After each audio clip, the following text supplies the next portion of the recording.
June 12 అదేవిధంగా June 13 2026లో ఒక declaration జరిగింది. దాన్ని బ్రిక్స్ ఇండోర్ డిక్లరేషన్ అంటాం. సో బ్రిక్స్ దాని యొక్క ఫుల్ ఫామ్ ఏంటి అండి? బ్రిక్స్ యొక్క ఫుల్ ఫామ్ జనరల్గా చెప్తే బ్రిక్స్ యొక్క full form Brazil, Russia, India, China, South Africa అని అంటాం.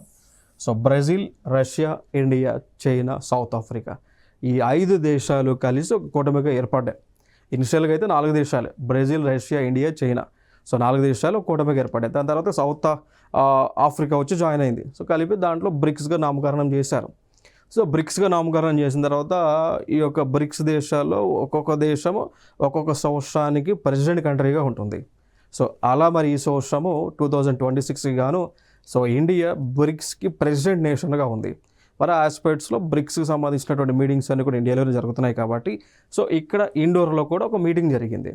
సో ఆ ఇండోర్లో జరిగినటువంటి మీటింగ్ దేనికి సంబంధించింది అంటే అగ్రికల్చర్కి సంబంధించినటువంటి మీటింగ్ అనేటువంటిది జరిగింది. ఈ అగ్రికల్చర్ పైన అగ్రికల్చర్లో ఎటువంటి సంస్కరణలను తీసుకురావాలి, అగ్రికల్చర్లో టెక్నాలజీని ఎలా ఉపయోగించుకోవాలి, అగ్రికల్చర్లో ఏ విధంగా ఆహార ఉత్పత్తిని పెంచాలి అనేటువంటి ఉద్దేశంతో ఈ యొక్క సంస్కరణలు మీటింగ్ అనేటువంటిది జరిగింది. దాని పేరే బ్రిక్స్ ఇండోర్ డిక్లరేషన్ అంటాం. సో బ్రిక్స్ ఇండోర్ డిక్లరేషన్ దేనికి సంబంధించి జరిగింది? అగ్రికల్చర్కి సంబంధించి, అగ్రికల్చర్ యొక్క రిఫార్మ్స్ని సంబంధించి, అదేవిధంగా ఫార్మర్స్కి సంబంధించినటువంటి డెవలప్మెంట్ పైన మీటింగ్ జరిగింది. సో దాన్ని బ్రిక్స్ ఇండోర్ డిక్లరేషన్ అంటాం. సో దీనికి సంబంధించి దాదాపుగా 60 మంది ఫారెన్ డెలిగేట్స్, 100 మంది రిప్రజెంటేటివ్స్ పాల్గొనటం జరిగింది.